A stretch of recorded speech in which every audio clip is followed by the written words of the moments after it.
અમદાવાદના પશ્ચિમ વિસ્તારમાં આવેલા વ્યસ્તમય એવા પરિવારના ગાર્ડન પાસે આજે ગંભીર અકસ્માત સર્જાયો હતો। એક પૂર ઝડપથી આવી રહેલી કારના ચાલકે અચાનક સ્ટીયરિંગ પરથી કાબુ ગુમાવ્યો હતો। તેના જે પરિણામે કાર રોડની વચ્ચે આવેલા ડિવાઈડર પરથી ચડી ગયેલી હતી। અકસ્માત એટલો જોરદાર હતો કે આસપાસના લોકો ધડાકાના અવાજ સાથે ઘટના સ્થળે દોડી આવ્યા હતા।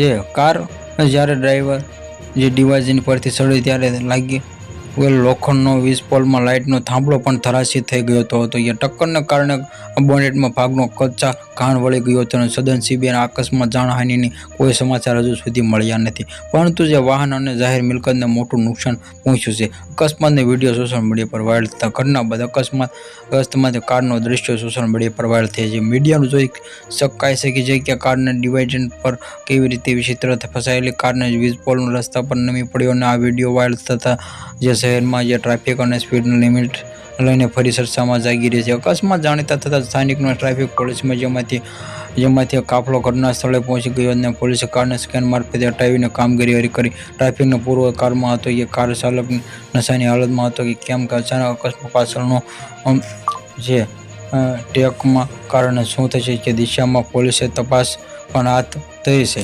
Subscribe my channel, like, share.